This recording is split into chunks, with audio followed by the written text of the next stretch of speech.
Gini, sebelumnya, jika teman-teman di luar sudah pernah mengikuti workshop mengenai tentang identifikasi, perasaan, emosi, perilaku, dan lain-lain, di hold dulu ilmunya, ibarat gelas kosong, jadi teman-teman bisa menyerap ilmu yang baru. Kalau seandainya sesuai syukur, kalau enggak ya nggak apa-apa. Tapi jangan jadi kayak ketika saya menjelaskan, jadi kayak membuat pertanyaan-pertanyaan di otak, takutnya ilmunya nggak keserap. Jadi tolong sadari keadaan sekarang, dengarkan apa yang saya bicarakan dan silakan berpikir, gue seperti apa ya, gitu ya. Melainkan kita memiliki spirit, energi, perasaan, pikiran, dan fisik. Spirit itu apa sih? Spirit itu adalah dimana teman-teman memiliki nilai hidup atau keyakinan yang diyakini. Itulah yang akhirnya membuat kita punya daya hidup, daya juang. Teman-teman pernah mengalami perasaan tidak semangat? Pasti pernah ya. Tapi keesokan harinya atau setelah beberapa menit atau setelah beberapa jam, pasti akan mau nggak mau, suka nggak suka, kembali lagi energinya, gitu ya. Oke. Setelah energi itu ada yang namanya perasaan. Perasaan itu bagaimana kita mengekspresikan emosi. Teman-teman, emosi yang kita punya itu banyak. Kita bisa bedakan dua emosi aja ya, emosi positif dan emosi negatif. Nah, emosi-emosi inilah yang timbul pada perasaan kita. Lalu di sini ada fisik. Nah, fisik ini adalah identitas yang nampak, bentuk fisik, kesehatan, dan gaya ekspresi diri. Perasaan kita lagi happy, pikiran kita mungkin lagi slow aja, lagi nggak banyak beban, dan energi yang kita berikan adalah energi yang positif, terlalu tinggi sehingga kita ngebahasnya yang ringan-ringan aja. Yang timbul dari pikiran negatif. Perasaan kita, ketika kita punya perasaan akan mempengaruhi dengan perilaku yang akan kita berikan. Apa harapan-harapan ke depan yang kadang-kadang masih kita pegangin dan kita nggak ngerti bagaimana dan gimana gitu ya. Tapi kadang-kadang kita terlalu berpikir sampainya yang akhirnya yang keluar adalah stres dan cemas ini. Itu tubuh manusia. Tubuh manusia tuh di situ ada pikiran, ada perasaan, ada tubuh. Diatur oleh tiga itu. Sekarang pertanyaannya, kita yang mengatur mereka bertiga atau mereka bertiga yang mengatur diri kita? Kita yang mengatur ya. Artinya teman-teman, kalau kita yang mengatur, kita tuh punya andil untuk bisa tidak terpengaruhi oleh pikiran, emosi, dan juga si perilaku kita sendiri.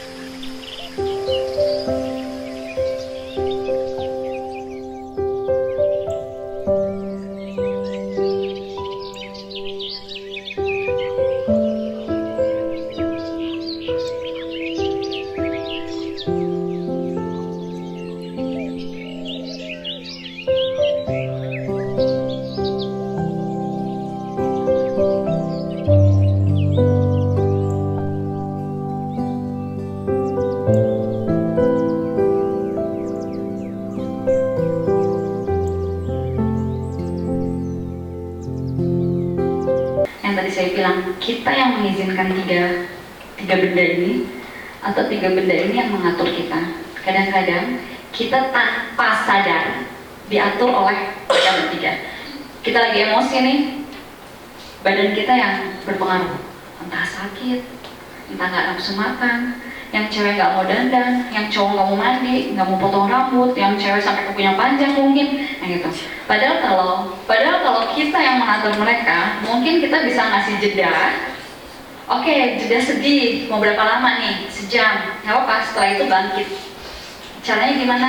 Teman-teman punya tahu sendiri caranya gimana? Entah makan bakso, entah jajan apa, mixu ya, es krim, nah itu punya caranya sendiri. Jadi teman-teman ya, jadi si tubuh manusia ini yang mengatur pikiran, mengatur perasaan, dan mengatur perilaku. Di otak ini nih menyerap semua kejadian dan indera mata terutama menyerap sebuah persepsi. Teman-teman kayak memiliki trauma, ketakutan, ya ini karena diserapnya dari si otak tadi ya, pikirannya. Oke, kita ngebahas tentang otak dan kejadian. Teman-teman, daya simpan kita di mana sih? Daya simpan kita di otak kan ya. Nah, daya simpan kita tuh di otak. Jadi semua kejadian seperti tadi pagi ada kejadian apa kira-kira, pasti masih keinget, walaupun nggak detail ya. Terus mata ini adalah indera penangkap yang akhirnya mengirimkan sinyal ke otak dan menjadikan sebuah persepsi. Makanya sangat wajar ketika pikiran kita itu memberikan efeknya kepada perasaan dan perilaku. Tentang otak dan indera mata itu kita nggak bisa ngomongin siapa yang salah, siapa yang benar. Untuk secara emosional mungkin kita merasakan manusia yang dihianati gitu ya, dihianati oleh mungkin pemerintah, terus begitu demo akhirnya menelan korban. Mungkin secara manusia memiliki emosional seperti itu. Dilihat ya berkali-kali otak tuh menyerap kejadian. Oh, kejadiannya ini dia tuh sudah jatuh dan mobilnya ini melaju kencang. Ketika mobilnya melaju kencang, orang-orang marah. Ya mungkin dia juga manusia juga tadi kan. Nggak bisa memaksakan persepsi kita tuh akan harus sama. Gitu ya. Saya nggak bilang teman-teman di sini harus setuju untuk tidak marah. Gitu ya. Tapi saya hanya memberikan contoh bagaimana teman-teman menangkap sebuah kejadian melalui indera mata. Indera mata itu melihat, terus dia mengirimkan sinyal, dan itulah akan merubah sebuah persepsi. Boleh ditahan, harus dikeluarkan, tapi ada caranya, tapi ada bagaimananya. Oke, di sini ada, gak apa-apa ditahan dulu, boleh. Selama memang dia bisa menahan. Dilampiaskan lebih bagus. Tapi lampiasannya bagaimana dulu? Lalu dilepaskan. Ketika teman-teman memiliki perasaan-perasaan emosi yang bergejolak di dalam diri teman-teman, itu pilihannya ya tergantung. Biasanya normalnya orang itu adalah nahan. Pernah lihat nggak sih, satu kali ada orang dapat masalah terus dia langsung marah-marah? Rasanya nggak ya? Biasanya mereka cenderung akan lebih nahan dulu. Ini kan semuanya berdasarkan dari peristiwa. Peristiwa itu adalah situasi yang dialami. Nanti teman-teman memiliki belief atau keyakinan, dan dari keyakinan teman-teman akan memiliki sebuah konsekuensi. Normalnya harusnya seperti itu. Jadi ketika teman-teman belajar ya, ini kan ngomongnya belajar mindfulness, belajar dengan kesadaran, maka beliefnya kita tuh jadi rendah, keyakinan kita jadi rendah. Akhirnya konsekuensi yang kita dapat itu perilaku kita juga jadi rendah. Misalnya seperti apa? Kira-kira ya, situasi yang dialaminya tuh negatif. Itu normal, memang sangat normal ya ketika kita memiliki situasi yang dialami, terus akhirnya kita memiliki sebuah keyakinan tentang hal itu, maka kita akan memiliki emosi yang dikeluarkan. Itu hal normal. Tapi gimana sih caranya supaya kita tidak terjebak di dalam hal yang ini sendiri? Maka yang terjadi adalah ya ini, ngefek ke pikiran, ngefek ke perasaan, nanti ngefek lagi ke perilaku. Makanya tadi kalau teman-teman ingat di sesi pertama ada pikiran yang berantakan itu, ya itu kan akibat dari teman-teman terlalu banyak berpikir atau terlalu banyak overthinking, atau sebutannya adalah tidak sadar. Bagus nggak sih sebenarnya? Sebenarnya proses belajarnya bagus, tapi proses pola pikirnya yang jelek. Tapi pola pikir yang saya bodoh, saya gagal, saya nggak berguna, itu yang salah. Artinya pola pikirnya ya dirubah walaupun kita punya plan yang lain. Nah, kalau seandainya maladatif tadi diubah dengan cara oke, nggak apa-apa, saya gagal, tapi kan besok masih ada remedia. Besok belajar yang lebih fokus. Nah itu. Cuman terkadang kita terfokus paling gampang yang di maladatif ya. Itu menyalahkan diri sendiri memang paling gampang. Tapi ya ini, karena pola pikir tadi sih. Sekarang gimana? Sekarang nih di workshop ini gimana caranya kita dari maladatif tadi berubah ke adatif tanpa menghakimi.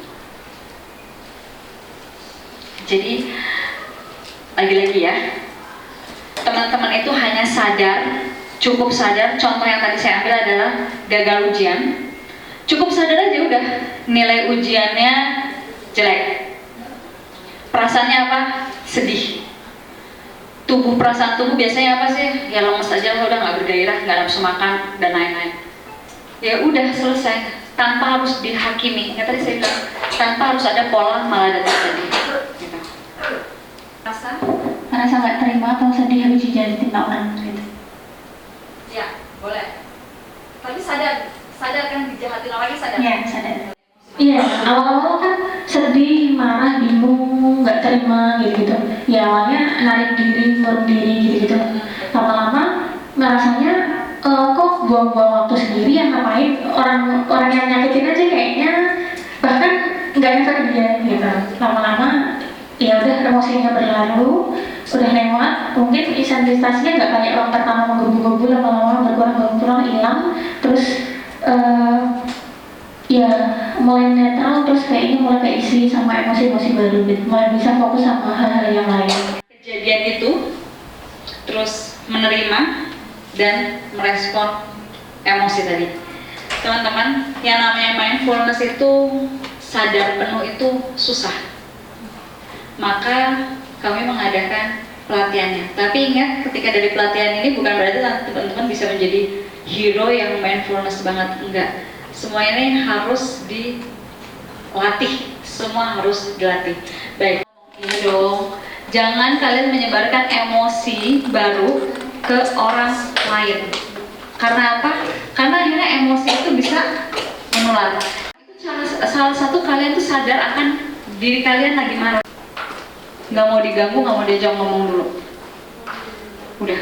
Tapi kadang-kadang ada lagi jawaban. Jadi kadang-kadang orang tuh suka ngomong, kenapa sih orang-orangnya? Ya sudah, pokoknya udah dapat pengumuman aja. Nggak perlu ditanggepin, udah yang penting udah dapat pengumuman, mama papa. Kalau aku lagi marah, aku nggak mau diajak ngomong. Gimana sih bisa berkaitan dengan CLT ini? Jadi di mana CLT ini adalah teori psikologi sosial yang mengatakan bahwa cara kita memaknai sesuatu itu tergantung pada jarak psikologinya. Ayah saya meyakini bahwa yang mati itu hanya LCD-nya aja. Tapi sebelum diganti uang, si penjualnya maki-maki. Karena ngerasa saya sebagai anak marah, pengen aku marahin lagi, karena ngerasa nggak terima gitu kan. Tapi saya mundur step satu langkah, kayak ngerasa, ya gue juga kalau jadi si penjualnya gue juga bakal marah. Itu yang dimaki-maki itu adalah ayah saya, ngerti nggak sih? Penjual itu kan nggak mau tahu siapa yang beli, mau orang tua mau apa, cuman kan pikirannya si penjualnya adalah kalau lo beli ya dipakai, ini bukan untuk ajang uji coba, ngerti nggak? Kita belum 10 tahun ke depan mau apa? Atau 20 tahun ke depan? Oke, kelamaan 10 tahun deh, ada nggak? Atau 5 tahun? Ada. Kalau abstrak itu terkonsep kan ya, betul?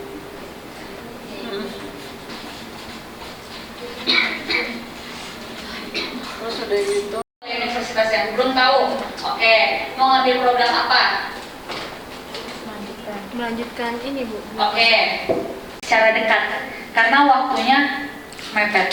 Ketika saya bilang, kamu harus kuliah S2, BK, ya udah kira-kira mama cuma punya duit per bulannya, per satu semesternya 10 juta, udah cari aja universitas yang per bulannya S2-nya 10 juta, misalnya UNJ.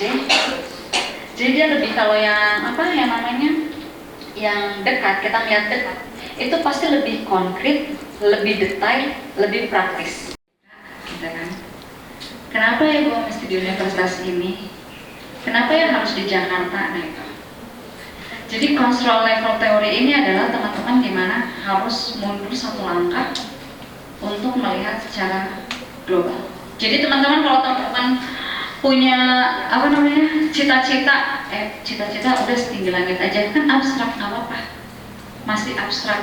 Tapi tolong dilihat juga yang konkret jangka dekatnya.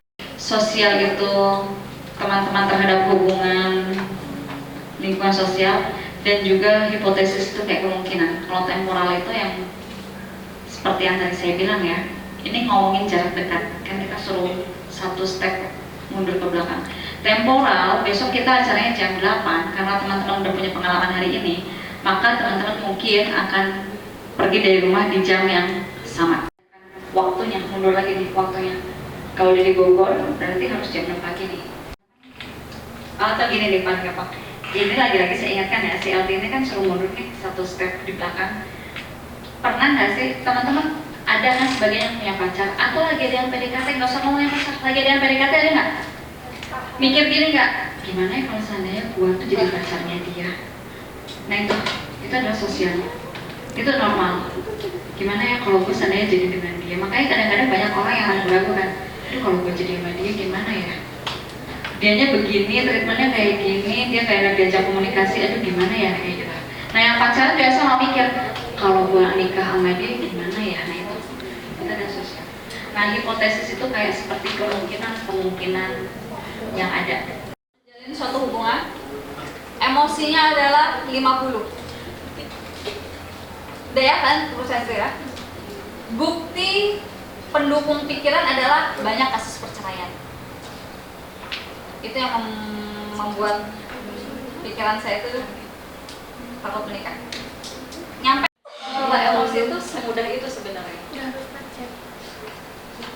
Jadi kalau ada nggak ngerti, dengan senang hati silakan dipertanyakan. Kalau ada cowok nih, saya pasti bakal mikir ini bakal penasaran lagi nggak ya, atau saya bakal terjebak di hubungan toksik lagi nggak ya. Nah, emosi saya tuh tadinya meledak di 70%, tapi bukti pom saya tuh kayak ada takut trust isunya, takut saya jadi dominan lagi sebagai perempuan.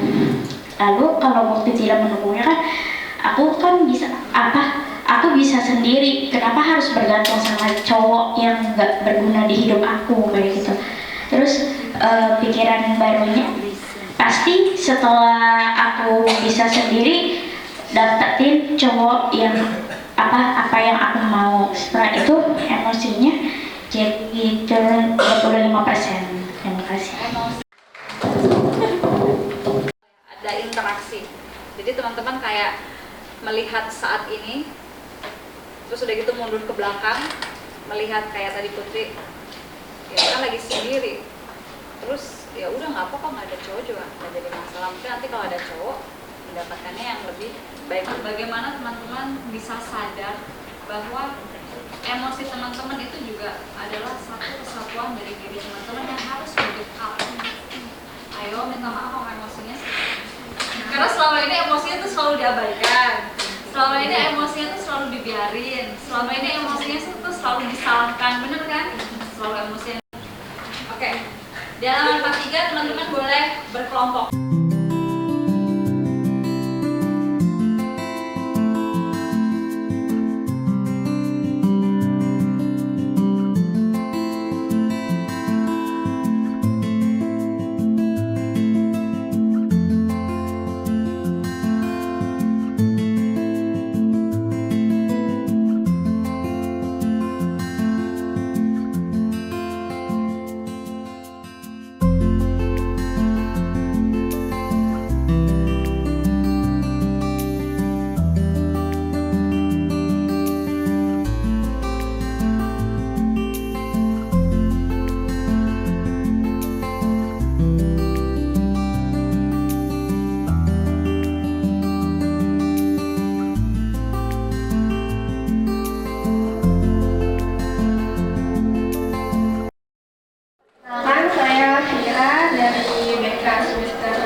Di sini saya mau menjelaskan untuk masalah yang saya hadapi itu, yaitu saya di kantor menjadi dipaksa lah. Jadi maksudnya kayak atasan saya melihat saya cocok gitu untuk menjadi leader tim di kantor.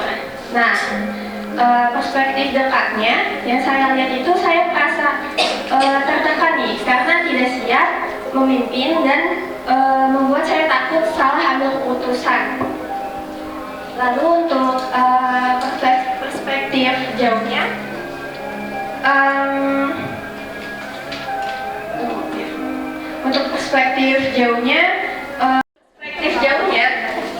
saya pikir lagi kayak mungkin namanya diganti Vivi ya Bu ya. Ya. Untuk nama orang ketiganya yaitu Vivi. Vivi menjadi leader itu kan adalah kesempatan untuk belajar gitu, belajar untuk keterampilan baru, walaupun emang ini tuh jujur terasa berat banget gitu untuk saya. Namun pengalaman ini juga balik lagi itu bisa membuka peluang karir saya di masa depan saya gitu. Waktu itu di kantor ada proyek tentang pemberkasan gitu dan minta tolong vendor. Namun pada saat itu tuh uang kantor habis dan ada beberapa pegawai yang sukarela untuk memberikan uangnya dipakai buat ya udah yang penting kerjaan selesai gitu. Nah, ada arahan dari kepala bagian saya itu tuh kan vendor itu ada koordinatornya dan kita pikir waktu itu kalau penghasilan dari si anak buah ini akan dipotong sama kepala koordinatornya. Jadi waktu itu arahan dari kepala bagian saya, oh ditawarin aja langsung ke anak buahnya kan biar buat tambah-tambah mereka. Lagi pula waktu itu rencananya akan dilaksanakan di Sabtu Minggu. Mungkin pada saat itu kayak emosi dan lain-lain. Udah pada saat itu berlalu, terus akhirnya disambunglah sama teman saya yang jadi mengambil alih pengurusannya. Udah selesai sampai situ, selang berapa bulan, baru bulan lalu kami membutuhkan bantuan mereka lagi. Pada saat itu saya nggak berkecimpung langsung, cuman pada saat itu saya cuma bantu koordinasi doang, tapi kebetulan bagian saya nggak ada yang perlu dibereskan gitu. Terus permasalahan yang sedang dihadapi sekarang lagi LDR.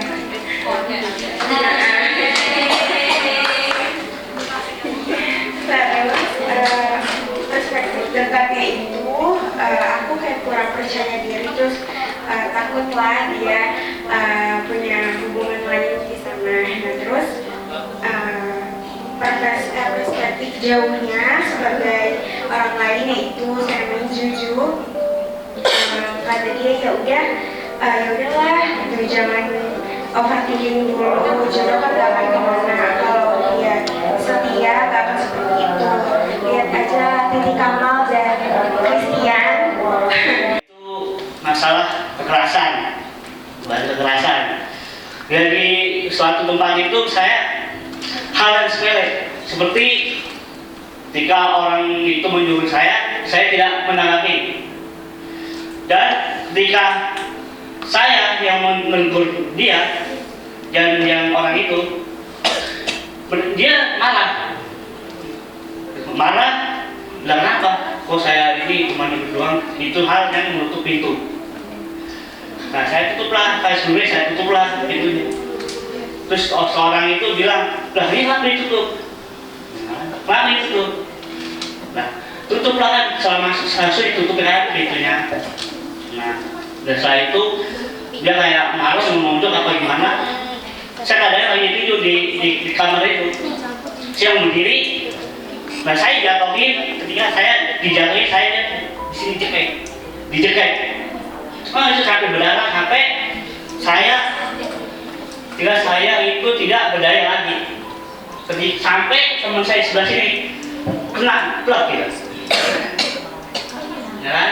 Jadi itu. Nah, untuk perspektif jauhnya itu kenapa sih kamu menanggapi yang sepele itu? Nah, setelah itu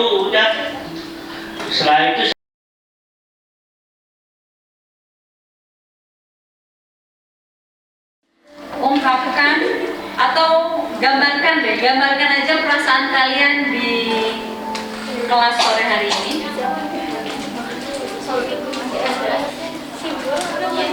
Boleh simbol, boleh tulisan. Nggak usah buat kalian jadi repot, silakan simbol atau tulisan.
itu hampir mirip seperti journaling, cuman journalingnya itu seperti saya bilang ya, kita mundur satu step ke belakang dengan melihat point of view dari pihak ketiga. Untuk besok kita akan mengadakan lagi seminar, tapi sudah dengan metode yang berbeda.